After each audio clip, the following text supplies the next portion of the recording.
વડોદરાના સયાજી બાગ ખાતે પર્યટકો મોટી સંખ્યામાં પશુ પક્ષીઓ અને મગરને જોવા માટે જતા હોય છે, પરંતુ સયાજી બાગ ખાતે જે મગર માટે અલગથી જે જગ્યા બનાવવામાં આવી છે, નાનું તળાવ જેવું છે, તેમાં કેટલાક સમયથી પાણીમાં લીલ થઈ ગઈ છે અને તેના કારણે પર્યટકો જેઓ ત્યાં પહોંચે છે તેઓને ત્યાં સ્પષ્ટપણે મગર દેખાઈ શકતો નથી અને જે લીલ જામી ગઈ છે તેને લઈને લીલમાં દુર્ગંધ પણ મારી રહ્યું છે અને તેને કારણે તમામ જે પર્યટકો છે, લોકો છે, તેઓ હેરાન પરેશાન થઈ રહ્યા છે। સયાજી બાગમાં મગર માટે બનાવવામાં આવેલ પાણીના પાંજરામાં લીલ થઈ જવાના કારણે પર્યટકો હેરાન પરેશાન થયા છે। પાણીથી ભરેલ નાના તળાવ ખાતે લીલ થઈ જવાના કારણે મગર પણ દેખાતા નથી।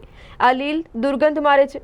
જ્યારે સયાજી બાગના ઝૂ ક્યુરેટર ડોક્ટર પ્રત્યુષ પાટકરને આ સંદર્ભે વાત કરી તો તેઓએ ગોળ ગોળ જવાબ આપ્યો હતો। નમસ્કાર, હું બતાવવા માંગીશ કે મગર તલાવડીને અમે નિયમિત અમારા શેડ્યુલ મુજબ સાફ કરાવીએ છીએ। લોકોને જે દુર્ગંધ આવે છે હકીકતમાં તળાવના પાણીની નથી, પરંતુ મગર તલાવડીમાં નદીની બાજુમાં જે મોટા વૃક્ષો છે એ વૃક્ષો પર ખૂબ જ સારી હેરનરી છે, એટલે કે આ જે બગલાને બધા આવે ને એ એમનો કુદરતી આવાસ છે। રાતવાસો પક્ષીઓ ત્યાં કરે છે, માળાઓ કરે છે અને એમની જે હગાર રોડ પર પડે છે, તમે એ જ વિસ્તારનો જે રોડ જોશો તો એના ઉપર તમને ઘણું ખરું રોડ પર સફેદ સફેદ ચરક પડેલી દેખાશે।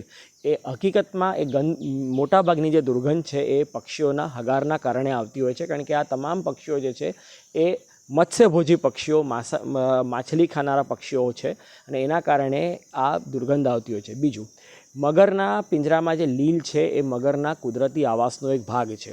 હાલ મગર પ્રજનન હેઠળ છે। મગરના પિંજરામાં સફાઈ કરાવવા જઈએ તો જે માદાઓએ જે ઈંડા મૂક્યા છે વાડાની અંદર, તે તરત જ હુમલો કરવા સામે આવે છે। આવા સમયમાં મગરને ડિસ્ટર્બ ન કરવું એ બે રીતે સારું, મગરની પ્રકૃતિ માટે પણ સારું છે અને કીપર સ્ટાફના સેફ્ટીની દ્રષ્ટિએ પણ એ સારું છે। જ્યારે બ્રીડિંગ સિઝન આ પહેલાં ચોમાસાની વરસાદ પડી જશે અને ત્યારે બચ્ચા આવશે, ત્યારબાદ આપોઆપ જે મગર માદાઓનું જે ગુસ્સો છે શાંત થશે। ત્યાં સુધી પિંજરાની અંદર કે મગરના વાડાની અંદર સફાઈ કરવા જવું જોખમી છે। અનિવાર્ય સંજોગોમાં જરૂર લાગતા અમે પગલાં ઉઠાવશું, પરંતુ હાલની પરિસ્થિતિમાં મગરને લીલથી કોઈ પ્રકારનું નુકસાન નથી। લીલ એના કુદરતી આવાસનો ભાગ છે। લીલથી કોઈ દુર્ગંધ નથી આવતી।